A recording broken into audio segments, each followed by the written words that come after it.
kabsat ti Ebanghelyo ti Apo. Tayo ti maipaaitan ka o Kristo at ikaw. Dungdungwek kabsat kinigayem ti pamati daimbag nga bigat kada kay amin Apo.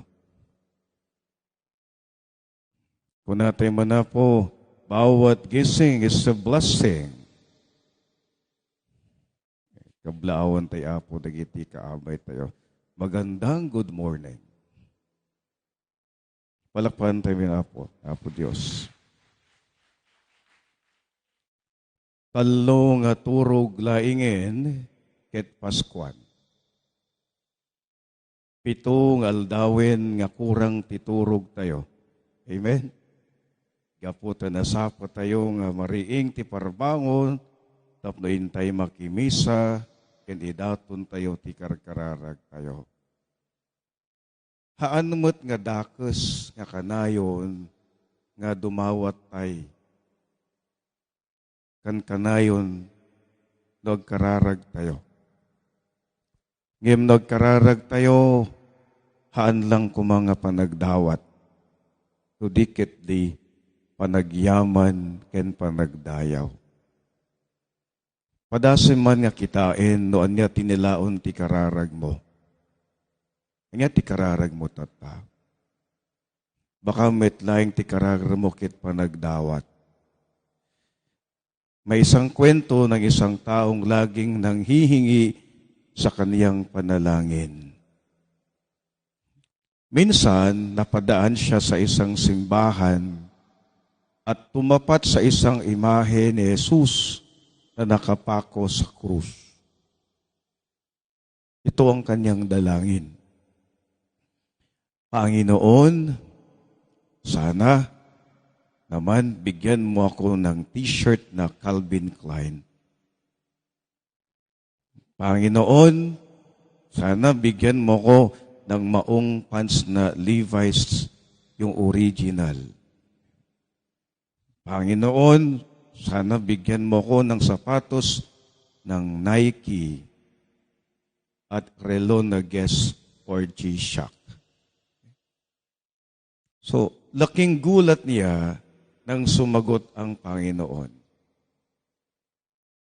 Sabi po ng Panginoon, mahiya ka naman, Juan. Tignan mo nga ako. Bahag lang ang aking suot. Ikaw, kung makahingi, wagas. Amangan meta po, no ti kararag mo ket kunam, Panginoon, haan nga Panginoon. Haan ka diya po nga may mayat, nga tinilaon ti kararag mo ket umuna, agyaman ka kinapo Diyos. Agdayo ka kinapo Diyos. Ken dumawat ka kinapo Diyos. Una tayo po ket straightly po kasi tayo pag nagdarasal, agad-agaran po, na diretso tayo, ngayibkas tayo nagkitidawat tayo kinapo Diyos. Amen? Nagpigsa tayo nga dumawat. Amen? Ngem nagkapsot tayo agyaman. Amen? Ang lakas nating humingi sa Diyos, ngunit ang hina naman ang ating pasasalamat. Iti dayti siyam ngal daw, apan nakimisa tayo, apat pauneg ti panangawat tayo, ti sagot ti namnama ti Diyos. Malawlawagan ti isip tayo nga ti panagtalek, ket namnama, ket ited na kada tayo ti ragsak ken ragko. Ken taginayunen na tay nga agyaman ken siyayaman. Kunaman na po, kunatay man agtalek ka. Ay po kayo pinapigpig sa mangnamnama ka. Agragsak ka. Agyaman ka. So po day tikit agkakadwa na. No agtaltalek ka, mangnamnama ka. Ket no agragragsak ka, ket agyamyaman ka. A person who is trustful and hopeful is always joyful. And a trustful, hopeful, and joyful is always a thankful person. Amen? As long as we are thankful, we will always be joyful and hopeful. A hopeful heart is always a thankful heart. Remember, a hopeful heart is always a thankful heart. Because he will always acknowledge that he has been blessed in so many ways, and hoping and believing always that God sustains him and sustains her. Amen?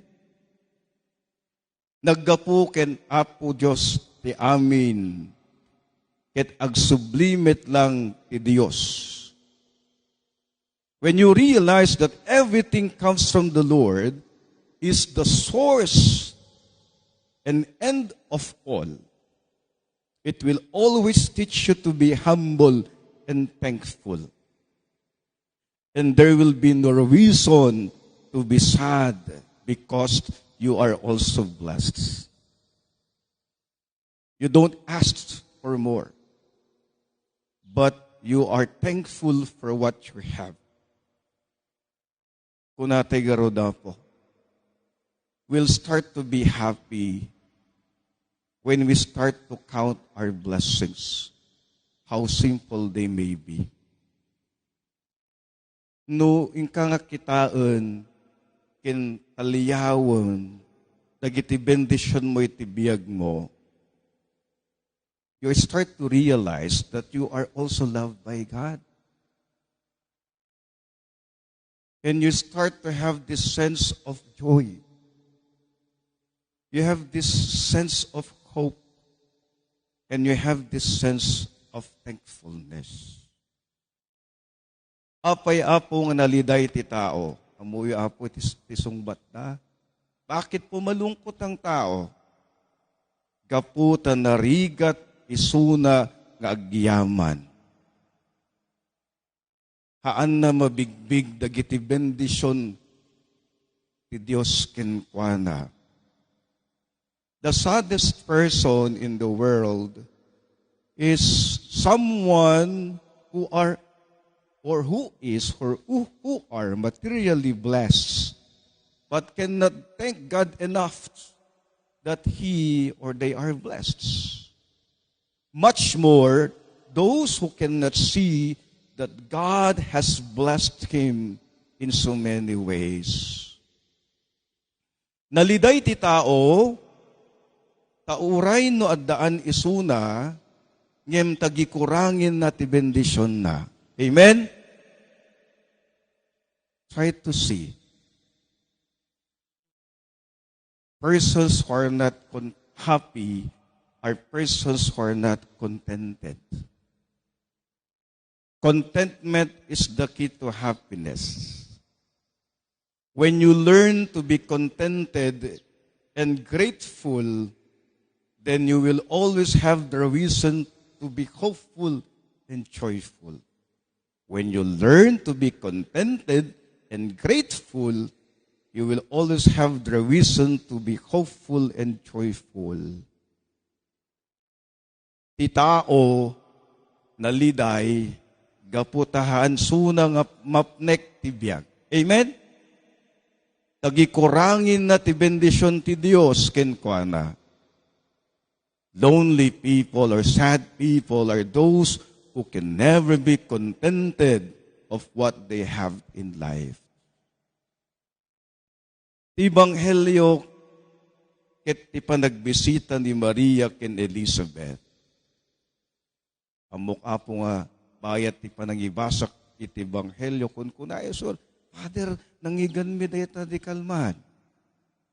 Apay ngagpada ti Ebanghelyo tata, gapanan apo ta tinaaramat ket iti liturhiya ti may kapat a Domingo ti Adbiento. Ngem nitultuloy tayo ti istorya iti Ebanghelyo ti Misa de Gallio. Kalpasan ti panagbisita ni Maria ken Elizabeth, Napasanggedan dagiti pakdaar ti anghel, nga pudno iti amin, ket tinungpal amin ti Dios, dagiti imbagana iti anghel. Ket anyan nga ragsak ni Maria anang ipadpadamag, ken kastamit ng ngeg dagiti padamag ni Elizabeth, iti nagsarak, babaen ti panagbisita na. Kaya po nitultuloy tayo, after the visit of Mary to Elizabeth, was in fact the proclamation of God's graciousness. It's the proclamation of thanksgiving by Mary. Bigbigin ni Maria, iti kinapudno ti kinaimbag ti Dios, ti karina, isugapu dakkel ti panagyaman niya. Iniyabkas na tinapalalo nga panagyaman, babaen ti Magnificat. Ket kunana, tuy pusok idayda, yaw na, idayda, yaw na ti Apo. Kaputi Diyos anang isalakan kanya. Medya po iti kantana ni Maria. Gaputa bigbigen na nga nabendisyonan isuna. Kayat namet nga agbalin nga bendisyon isuna ipada na a tao. Not only she was appreciative of the blessings she received, but her gratefulness moved her to share her life and being with others. Ipanagyaman ni Maria iti Dios, nagserbi isuna iti manu nga bulan, ken kasinsin na nga Elizabeth amasikugen. Naparaburan, tapno agserbi iti kasinsin na. In short, her gratefulness led her to help and serve others. And this must also be the way we respond to life. Nung naparaburan tayo ti Diyos, kastamit kuma nga managparabor tayo itipada tayo a tao. Amen?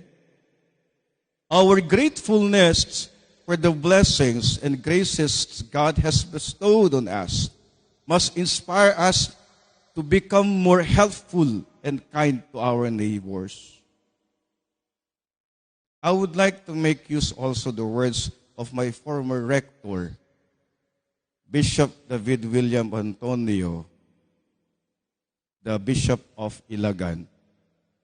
He said, when gratitude becomes our basic attitude toward life, we become more appreciative and more contented with what we have. Especially the opportunity to do ministry in God's name. Numan nagyaman tayo nga tao, amin ket nasayaat ket naimbag. Kabigbigim mulata, ken talyawem ti kinasayaat ti Dios kanyaman nga adaken ka. Amen? Sapay kumagaruda po. Talyawen ken bigbigin tay lata. Ti kinaimbag na po Dios, ken siyayaman tay lata dagiti parabor na. Siyayaman tay lata kuma, tapanagyaman ket nasawen, agyaman ka, ket mangiburay ka. Thanksgiving. To thank and to give, because we are blessed more than we deserve. Let us always be thankful to God. Let us always be kind. Let us always be gracious to one another.